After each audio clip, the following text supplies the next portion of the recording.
He was invisible to everyone, just a janitor, sweeping floors in a towering glass office where no one ever asked his name. But one overheard moment shattered that illusion. In a single day, he revealed a gift so rare, it left an entire boardroom speechless, and forced a powerful CEO to make a choice that would expose something much darker than anyone expected. How could a man the world dismissed as just a help hold more knowledge than the people who looked down on him? And what happened when that truth could no longer be ignored? It was another early morning in the city, the kind where skyscrapers still hid behind low clouds and the streets smelled faintly of rain. Marcus arrived before anyone else, just as he always did. He pushed his cart through the lobby, his footsteps echoing against polished marble floors. To most, he was invisible, just the janitor, the man with the mop, the quiet figure tidying the office before the real work began. No one wondered about his story, his talents, or his past. They saw only the uniform, never the men inside it. For years, Marcus lived in that quiet shadow, blending into the backdrop of a company that thrived on global connections, high stakes deals, and ambitious executives. Every morning, he would clean the same conference rooms where powerful men and women decided the future of millions. He wiped down the same long table where contracts were signed in multiple languages, though not once did anyone imagine he might understand the words exchanged there. He was simply expected to clean up, nod politely, and fade away. But Marcus wasn't ordinary. Behind his quiet smile was a mind sharpened by years of struggle and resilience. Long before he took the janitor job, he had grown up in a neighborhood where opportunities were scarce, but books were his escape. He devoured them, every novel, every dictionary, every old language guide he could find. Words became his refuge, his shield against a world that too often told him he wasn't enough. Over time, his passion turned into a remarkable gift. He could speak 9 languages fluently. No one at the office knew. Why would they? To them, Marcus was simply the help. They never asked about his life, his interests, or what he did when he wasn't polishing their floors. He didn't advertise his knowledge either. He had learned the hard way that sometimes revealing too much only brought ridicule. So he kept his talent hidden, a secret folded quietly inside him, waiting for a moment he never thought would come. Still, the silence weighed on him. Every day, as he emptied trash bins beside half-finished presentations in French or overheard hurried phone calls in Spanish, he longed to speak up. He longed to show them that he understood, that he wasn't just standing on the margins, but that he could stand among them. Yet he stayed quiet, swallowing his pride, convincing himself it wasn't his place. After all, the world had already decided who he was supposed to be, but life has a way of uncovering the truths we try hardest to hide. For Marcus, that truth began to slip one ordinary afternoon when the office was buzzing with the anticipation of an important meeting. Executives rushed in and out, rehearsing their notes, preparing to welcome a foreign client whose language none of them fully mastered. Tension filled the air, and Marcus, as always, was there in the background, dusting, sweeping, watching. That's when it happened. A dropped folder, a panicked whisper, a phrase spoken in a language the executives didn't understand. Marcus heard it clearly. He knew exactly what it meant. And in that moment, he faced a choice: remain silent as always, or step into the light and risk everything. What he didn't know was that this choice would not only change his life but shake the entire office to its core. The moment he opened his mouth, nothing would ever be the same again. The conference room buzzed with nervous chatter. Executives flipped through binders, whispered about translation errors, and rehearsed a few foreign phrases they had memorized. A foreign delegation was on the way, and millions of dollars rested on the outcome of this meeting. The company prided itself on being global. Yet in that moment, the truth was obvious: none of them had mastered the language of their guests. Marcus moved quietly along the edges of the room, collecting coffee cups and straightening chairs. His presence barely registered with the team. To them, he was just background noise, the man who made the mess disappear before important people arrived. But when the executives muttered clumsy words in Spanish and French, you can just defy Marcus me, do you? understood I every do. syllable. He bit his tongue, pretending not to notice their mistakes, though inside he winced at how wrong they were. Then came the slip. A folder slid off the polished table and scattered papers across the floor. Marcus bent to help. On the page, he saw a critical translation botched so badly that it changed the meaning entirely. What was supposed to say partnership had been written as ownership. In another language, that single word could turn a handshake into an insult. Marcus froze. He knew what it meant. He knew the disaster that was coming. And then, almost without thinking, he whispered the correction under his breath. Clear, precise, perfect. The room went silent. Heads turned. One executive squinted at him, disbelief written on his face. You understand that? Someone asked, suspicion heavy in their tone. Marcus nodded slowly, his heart pounding. He wanted to shrink back into the shadows, but the moment had already escaped his control. The executives exchanged glances, some shocked, some irritated, others almost amused. A janitor correcting them? It was unthinkable. The CEO himself entered minutes later, tall and commanding, radiating authority. When the staff quickly explained what had happened, his eyes fixed on Marcus. He didn't thank him. He didn't ask about his skills. Instead, he raised an eyebrow and asked coldly, "And how would you know that?" The question wasn't curiosity, it was doubt, laced with condescension. Marcus explained quietly, his voice steady but cautious. He had studied languages for years, mastered them through relentless effort. He could translate, he could help, but instead of appreciation, a ripple of laughter spread around the room. Executives smirked, one muttering, "The janitor thinks he's a linguist now." Another whispered, loud enough for Marcus to hear, "Maybe he's just trying to show off." The sting was immediate. Marcus felt the old, familiar weight pressing down, being underestimated, dismissed, judged not by his abilities but by the color of his skin and the job he held. His face burned, but he stood silently, refusing to let them see the anger bubbling inside. The CEO finally spoke, his tone sharp. "Fine, if you know so much, prove it. Stay for the meeting. But remember your place."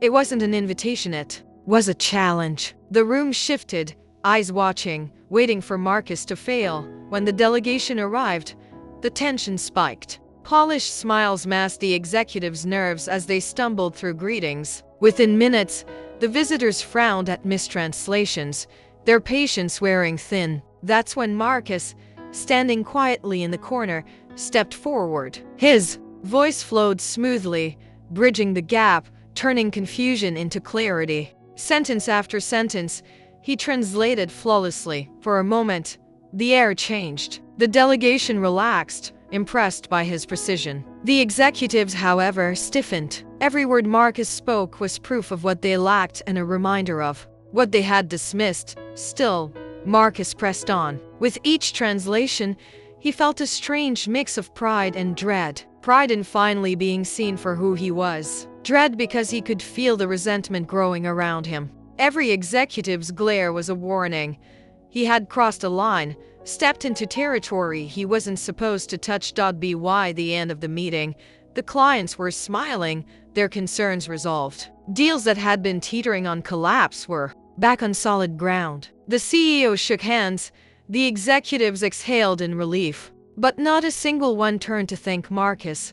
Instead, as the guests departed, the CEO's expression darkened. He motioned for Marcus to stay behind. The room emptied slowly, leaving Marcus alone under the weight of the CEO's stare, and in that silence Marcus knew. His gift had saved them, but it had also exposed a truth they didn't want to accept. The janitor was smarter than they believed, more capable than they wanted him to be. And now, he was about to pay the price for daring to step out of the shadows.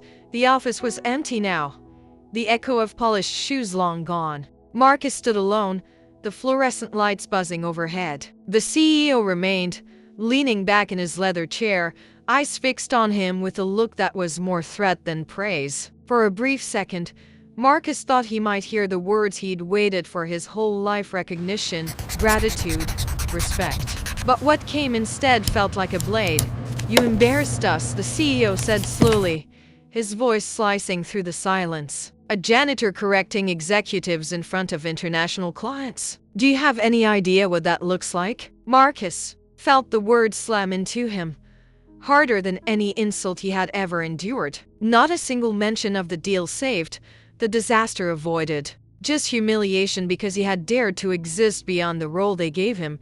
He tried to explain, his voice steady, though his chest tightened. I wasn't trying to embarrass anyone. I didn't want the company to lose the deal. I thought I could help. But the CEO's expression hardened. His jaw clenched. Help? Know your place, Marcus. People like you don't belong in that room. You're here to clean, not to talk, not to think, not to make us look small. The words hit deeper than the silence of all those years. It wasn't just dismissal, it was erasure. A denial of his humanity, of everything he had fought for in the dark when no one believed in him. Marcus stood frozen. The weight of his 9 languages, his countless hours of study, pressing down on him like a cruel joke. They saw only a janitor. They saw only the color of his skin. And then the threat came. You overstepped today.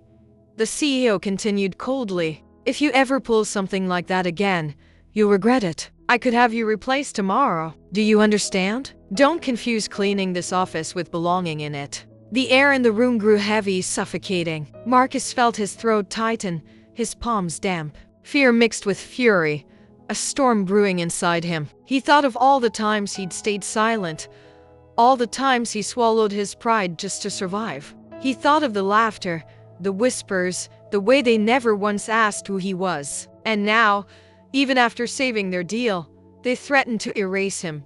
His heart pounded. He wanted to scream, to demand the respect he deserved, to tear through the walls of prejudice that boxed him in. But the truth was suffocating.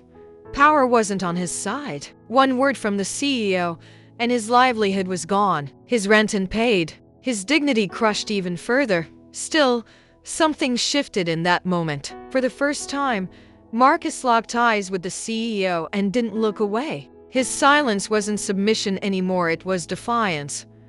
A quiet refusal to be broken. The CEO leaned forward, narrowing his eyes. Do we understand each other? Marcus said nothing. He didn't nod, didn't bow. His stillness spoke louder than any apology. The CEO's lip curled in disgust, slamming a fist on the desk. Get out. And remember, this company doesn't need you. Don't forget where you stand. Marcus turned slowly, his body trembling, but his steps steady. Each stride toward the door felt heavier, but inside, something fierce began to burn. They could strip him of a job, dismiss his worth, mock his brilliance, but they couldn't erase the truth anymore. He had been seen. The delegation knew. The staff had witnessed it. They couldn't pretend forever. And as the door closed behind him, Marcus realized this wasn't the end of his story. It was only the beginning, because the very thing they tried to bury, the brilliance they feared, was already breaking through the surface. The question now wasn't whether Marcus would rise. It was whether the world was ready for the moment when the janitor they ignored would no longer be silent. Marcus didn't return to the CEO's office again that week. He kept his head down, finishing his shift in silence, but inside, something had shifted. The humiliation still burned, the sting of being told to know his place echoing in his mind. Yet beneath the weight of anger and grief, a seed of defiance grew. For the first time, Marcus understood something he had spent years ignoring. Silence had never protected him. It only gave others permission to define him. Word of what happened in that meeting spread faster than he expected. At first, it was whispers, executives stunned that the janitor had saved their deal. Then, it became murmurs among staff, the receptionist replaying the moment to others, the security guard shaking his head in disbelief. And soon, people were asking questions they'd never bothered to ask before. Who was Marcus, really? How did a man they overlooked every day master 9 languages? Why wasn't someone like him recognized? The CEO tried to bury the story, to strip Marcus of credit, but the truth had already escaped the 4 walls of the boardroom. The delegation had praised him openly in their follow-up letters, thanking the translator who bridged the gap. The executives couldn't erase what they had witnessed. They couldn't unhear the precision in his words, or forget the confidence with which he carried a meeting they had nearly ruined. For Marcus, the recognition was bittersweet. He didn't crave fame or status, he had only ever wanted to be seen as human, respected for the dignity he carried. And yet, what he received was not celebration but resentment from those in power. Their pride, threatened by his brilliance, had turned his gift into a liability. He remained a janitor, his paycheck unchanged, but his silence was gone forever. At night, Marcus began writing journals filled with reflections on language, on race, on the way society decides whose voice matters. He started tutoring kids in his neighborhood, teaching them the languages he loved, urging them never to hide their talents the way he once did. In his small circle, he became something greater than a janitor. He became proof that brilliance cannot be measured by titles, skin color, or the uniforms we wear. And that is where the real impact lies. Marcus's story isn't just about one man in one office. It is about every worker who has been dismissed because of the color of their skin. Every student told they weren't smart enough. Every employee overlooked because people assumed their value was less. Racism doesn't always shout in the streets, it often whispers in boardrooms, in hiring decisions, in the way respect is granted to some and denied to others. The tragedy is not just that Marcus was humiliated, it's that his story is not rare. Across the world, countless men and women live unseen, their gifts buried under prejudice, their brilliance overlooked because of the roles society forces them into. And each time this happens, we all lose. We lose knowledge, innovation, humanity itself because bias blinds us to the truth. Marcus's act of courage, speaking up when he was told to stay silent, shines as both a warning and a call to action. A warning that racism thrives not just in violence, but in the quiet erasure of dignity. And a call to see beyond the stereotypes, beyond the uniforms, beyond the boxes we place people in. So the question now isn't just about Marcus. It's about us. How many more talents will we silence? How many more lives will we push into the shadows because of the color of their skin or the job they hold? The next time you walk past someone invisible, someone society tells you doesn't matter, will you see them? Or will you look away and let the cycle continue? Because Marcus's story is more than one man's fight for dignity. It's a mirror held up to all of us, and the reflection we choose to see may decide not just his future, but ours.